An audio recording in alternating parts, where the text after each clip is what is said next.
এক সময় বলা হয়েছিল অনিলায়ন, তারপরে পার্থয়ায়ন, মমতায়ন। আমাদের সময় বলতে পারবেন না, কারণ মাননীয় মুখ্যমন্ত্রী যাদেরকে বোর্ডে রেখেছেন তারা কেউ পলিটিক্সের সাথে জড়িত নয়। সরকারি সাহায্যপ্রাপ্ত 247টি কলেজের পরিচালন সমিতির সভাপতি কারা হলেন তাদের নাম ঘোষণা করল উচ্চশিক্ষা দপ্তর।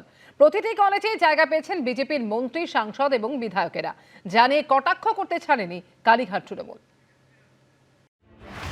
রাজ্যের সরকারি সাহায্যপ্রাপ্ত কলেজগুলির গভর্নিং বডির সভাপতির নাম ঘোষণা নিয়ে বিতর্ক দানা বাঁধল। শুক্রবার এই বিজ্ঞপ্তি জারি করেছে উচ্চশিক্ষা দপ্তর, যেখানে সরকারি সাহায্যপ্রাপ্ত 247টি কলেজের পরিচালন সমিতির সভাপতি কারা হলেন তাদের নাম ঘোষণা করা হয়েছে, যার প্রত্যেকটিতেই জায়গা পেয়েছেন বিজেপির মন্ত্রী, সাংসদ ও বিধায়করা। কলকাতা থেকে দার্জিলিং, বর্ধমান থেকে মালদা, বীরভূম থেকে কোচবিহার, রাজ্য জুড়ে এক ছবি। যেমন রাজ্যের অর্থমন্ত্রী স্বপন দাশগুপ্তকে 3টি কলেজের পরিচালন সমিতির সভাপতি করা হয়েছে। শিল্পমন্ত্রী তাপস রায়ও 3টি কলেজের গভর্নিং বডির সভাপতি হয়েছেন। স্বাস্থ্যমন্ত্রী শারদত্ত মুখোপাধ্যায় 2টি, উচ্চশিক্ষামন্ত্রী জগন্নাথ চট্টোপাধ্যায় 3টি, পুর ও নগর উন্নয়ন মন্ত্রী অগ্নিমিত্রা পালকে 1টি কলেজের পরিচালন সমিতির সভাপতি করা হয়েছে। এইভাবে অধিকাংশ বিধায়ককে এই পদ দেওয়া হয়েছে। এমনকি যাদবপুর কাণ্ডে সমালোচনার মুখে পড়েছেন যে বিজেপি বিধায়ক, সেই সর্বরী মুখোপাধ্যায়কেও 2টি কলেজের গভর্নিং বডির সভাপতি করা হয়েছে। শুধু মন্ত্রী বিধায়করা নন, বিজেপি সাংসদ এবং কেন্দ্রীয় শিক্ষা প্রতিমন্ত্রী সুকান্ত মজুমদার 2টি কলেজের গভর্নিং বডির সভাপতি হয়েছেন। 3টি কলেজের সভাপতি হয়েছেন দার্জিলিংয়ের সাংসদ রাজু বিস্ট, মনোজ টিগ্গা, খগেন মুর্মু, সৌমিত্র খা, জগন্নাথ সরকার, শান্তনু ঠাকুর, জ্যোতির্ময় সিং মাহাতোরা 2টি করে কলেজের দায়িত্ব পেয়েছেন। শিক্ষাক্ষেত্রে রাজনীতির প্রভাব থাকবে না বিজেপি বলেছিল, এবং তৃণমূল কংগ্রেসকে বা সরকারকে আঙুল দেখিয়ে তর্জনী নিক্ষেপ করে বলা হয়েছিল কেন শিক্ষা প্রতিষ্ঠানগুলিতে রাজনৈতিক লোকেরা থাকবেন, এইসব বলেছিল। এর বেলা মনে পড়ছে না শিক্ষা প্রতিষ্ঠানে বিজেপির দখলদারি নিয়ে? সংসদ এবং বিধায়ক আবার রাজনীতি কোথায় এলো?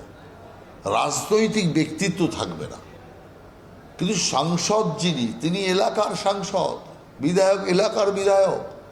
অতএব তাদের পরিচয় হচ্ছে জনপ্রতিনিধি। অতএব জনপ্রতিনিধির সাথে রাজনীতি গুলিয়ে ফেললে মুশকিল হয়। জাতীয়তাবাদ প্রতিষ্ঠা করতে হবে শিক্ষা প্রতিষ্ঠানে, শিক্ষাঙ্গনে। শিক্ষার পরিবেশ যেমন বজায় রাখতে হবে, সেটা আমাদের অগ্রাধিকার। সাথে সাথে জাতীয়তাবাদকেও প্রতিষ্ঠা করতে হবে। টুকরে টুকরে গ্যাং, জিহাদি গোষ্ঠী, কাশ্মীর মাঙ্গে আজাদি, এসব কথা যারা বলছে তাদের মুখ সেলাই করার দায়িত্বটা আমাদের। যাদবপুর বিশ্ববিদ্যালয়ের তাণ্ডব, অর্থমন্ত্রীর সুরেই নিন্দা করলেন পুরমন্ত্রী। স্বপন দাশগুপ্তের পর এবার যাদবপুর কাণ্ডে সরব হলেন অগ্নিমিত্রা পাল। যাদবপুর বিশ্ববিদ্যালয়ের বাইরের ছেলেরা ঢুকে এমব্লেম ভেঙে দিল। যে দলেরই হোক আমরা সমর্থন করি না, যা করার বাইরে করুন। বিজেপি সরকারের আমলে অনিলায়ন, মমতায়ন চলবে না।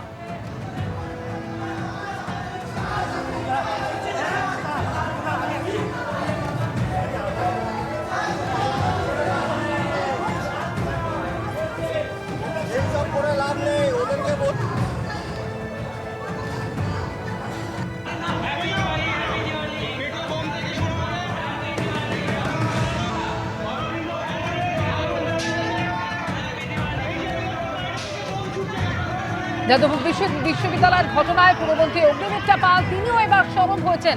যাদবপুর বিশ্ববিদ্যালয়ের বাইরের ছেলেরা ঢুকে এমব্লেম ভেঙে দিল।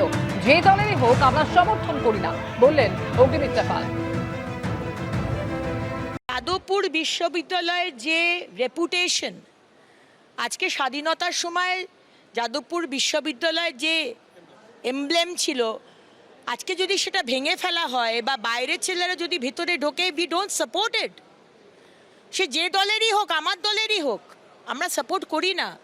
প্লিজ রাজনীতি কলেজ, স্কুল, ইউনিভার্সিটির মধ্যে আনবেন না, বাইরে করুন। যে কারণে এক সময় বলা হয়েছিল অনিলায়ন, তারপরে পার্থয়ায়ন, মমতায়ন। আমাদের সময় বলতে পারবেন না, কারণ মাননীয় মুখ্যমন্ত্রী যাদেরকে বোর্ডে রেখেছেন তারা কেউ পলিটিক্সের সাথে জড়িত নয়। যাদবপুরে এই তাণ্ডবের ঘটনায় প্রাক্তন উপাচার্যের বিরুদ্ধে এবার সরব হয়েছে জুটা। গন্ডগোলের সময় ঘটনাস্থলে ছিলেন প্রাক্তন উপাচার্য বুদ্ধদেব সাহু। অভিযোগ, জুটার সভাপতি পার্থপ্রতিম রায়। প্রাক্তন উপাচার্য, তাকে তদন্তের আওতায় আনা হোক, এমনই দাবি জানিয়েছে জুটা। 20 তারিখ রাত 12:30 নাগাদ বিশ্ববিদ্যালয় চত্বরে ছিলেন বুদ্ধদেব সাহু। ক্যাম্পাসের ভিতরে ঢুকে হামলায় উস্কানি দিয়েছেন প্রাক্তন উপাচার্য। এমনই অভিযোগ তুলে প্রাক্তন উপাচার্যকে তদন্তের আওতায় আনার দাবি জানিয়েছে জুটা। ক্যাম্পাস চত্বরে গেছিলাম, তবে গন্ডগোল হয়েছে কিনা দেখিনি, আমি ওখানে ছিলাম সেটার অপব্যাখ্যা করা হচ্ছে, পাল্টা দাবি প্রাক্তন উপাচার্যের। একজন অধ্যাপক, বিশ্ববিদ্যালয়ের প্রাক্তন উপাচার্য, তিনি পুরো এই ঘটনার পেছনে কি মাস্টার মাইন্ড, এই অভিযোগ কিন্তু আসছে বিশ্ববিদ্যালয়ের অন্দর থেকে। এবং যদি তা হয় তদন্ত করে দেখা হোক, এবং যদি এটা হয় এর থেকে দুঃখের জিনিস আর কিছু কিন্তু হতে পারে না। যে বিশ্ববিদ্যালয় যে কমপ্লেন করেছে তার বিরুদ্ধে এফআইআর হয়েছে কিনা সেটাও কিন্তু আমরা জানি না এখন পর্যন্ত। হ্যাঁ, কিন্তু সেটাও কিন্তু আমরা জানি না যে হয়েছে কিনা অজ্ঞাত পরিচয়, কারণ সিসিটিভি ফুটেজ তো আছে, পুলিশের কাছেও নিশ্চয়ই আছে, তো বিশ্ববিদ্যালয়ে নিশ্চয়ই দিয়েছে বা পুলিশের কাছে আছে, তো সেখান থেকে তো শনাক্ত না করার কিছু নেই যে কারা ছিলেন। সুতরাং আসলে মূল বক্তব্যটা হচ্ছে করতে চাইছেন কিনা সেটা হচ্ছে যে মেন ব্যাপার। আর 4 নম্বর গেট থেকে 20-30 মিটার দূরে তাণ্ডব চলেছে, পিজি সায়েন্স আর্টসের মোড়ে আগুন জ্বালানো হয়েছে, পতাকা ছেঁড়া হয়েছে, একেবারে তাণ্ডব চলেছে রয়েছে। সুতরাং এটা তো বলার কোনো কারণ নেই উনি কিছু, তার মানে উনি জানতেন তো ভেতরে কি হচ্ছে, উনি যদি জানেন। তাছাড়া তো 4 নম্বর গেটে ওনার দাঁড়িয়ে থেকে, ওনার কিন্তু সিকিউরিটি গার্ডের দায়িত্ব পালন করার কথা নয় ওনার, উনি কেন 12:50 থেকে 1:20 পর্যন্ত ওখানে দাঁড়িয়ে রইলেন? ওখানে কেন দাঁড়িয়ে থেকে কী করছিলেন, কার সাথে কথা বলছিলেন, কি কমিউনিকেট করছিলেন, বা দাঁড়িয়েই রইলেন কেন, বা এই মব বেরিয়ে যাওয়ার পরে গেট বন্ধ হওয়ার পরেই কেন উনি আবার ফিরে গেলেন? এই পুরো ঘটনা তদন্তের আওতায় আসা উচিত। এবিভিপির কিছু জনকে চিনি, তাদেরকে ওখানে দেখিনি। অন্যান্য ছাত্ররা কি বাইরের থেকে সেটা আমি জানি না, তাহলে সেটাও তো সিসিটিভি ফুটেজে আছে, ওখানে অনেক ছাত্র ছিল, তাহলে সেটাকে দেখুক। এবারে হঠাৎ করে তারপরে যখন ওরা বললো তখন 4 নম্বর গেটে, এবারে 4 নম্বর গেটে যখন আসলাম তখন হচ্ছে গিয়ে বললো যে সর্বরী ম্যাম এসছেন, থানায় এফআইআর করছেন। তো আমি থানা থেকে গেলাম, তারপরে ওখানে সর্বরী ম্যামের সঙ্গে একটু কথা বললাম। উনি বললেন যে স্যার এটা কি হচ্ছে, যাদবপুর ইউনিভার্সিটিতে আপনারা আছেন। আমি বললাম আমরা যাদবপুর ইউনিভার্সিটি আছি, আপনারা তো সরকারে আছেন, আপনাদের কোনো দায়িত্ব নেই? এইখানে গন্ডগোল হচ্ছে, আপনাদের কাছে কোনো খবর নেই কেন? সেও তো দেখেছে, তাহলে আমি তো বলবো সেই তাণ্ডবের জন্য উনিও দায়ী।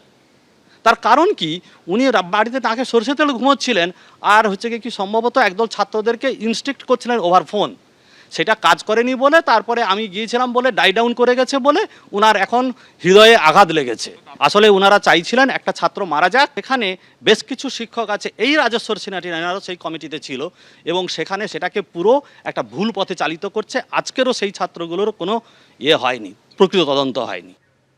পুরমন্ত্রীর আগে যাদবপুরের ঘটনায় সরব হয়েছিলেন রাজ্যের অর্থমন্ত্রী স্বপন দাশগুপ্ত, কি বলেছিলেন?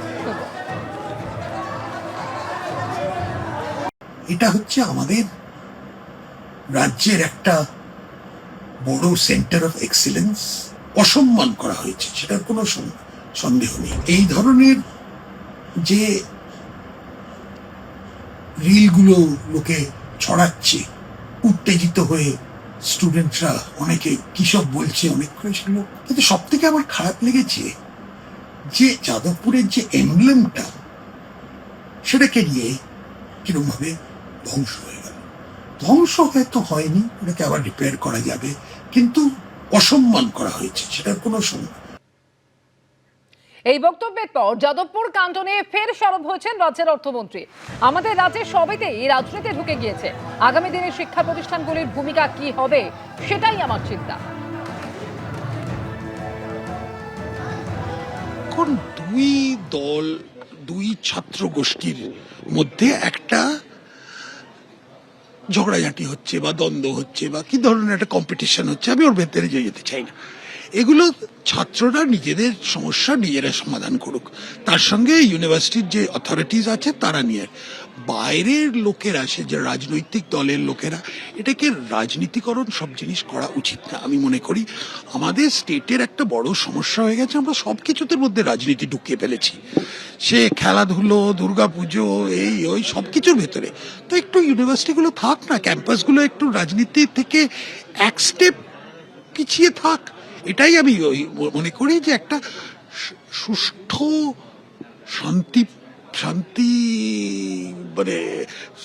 শান্তিপূর্ণ একটা পরিবেশের মধ্যে লোকেরা যদি একটু পড়াশোনা করতে পারে, তাহলে আমরা মেন জিনিস, ইউনিভার্সিটিদের মেন কাজটা সেন্টার্স অফ এক্সেলেন্ট, সেইটার দিকে একটু নজর দিতে পারি। এইসবের দিকে যত হবে চেঁচামেচি, মারধর, সেগুলো is not the main purpose of a university. আমি এটা আমার ব্যক্তিগত মনে করি। এখন আমি যাদবপুরের ভেতরে কি হচ্ছে কি না হচ্ছে, কে মারছে কে ভাঙছে, সেগুলো নিয়ে আমি অত জানি না, আমি কোনো কিছু বলতেও চাই না। আমি ওভারঅল যেটা বলতে চাই যে শিক্ষা প্রতিষ্ঠানগুলোর যে সামনের দিকে কি ভূমিকা নেবে পশ্চিমবঙ্গে, সেটা নিয়েই আমার চিন্তা। এবিপি আনন্দ, এগিয়ে থাকে, এগিয়ে রাখে।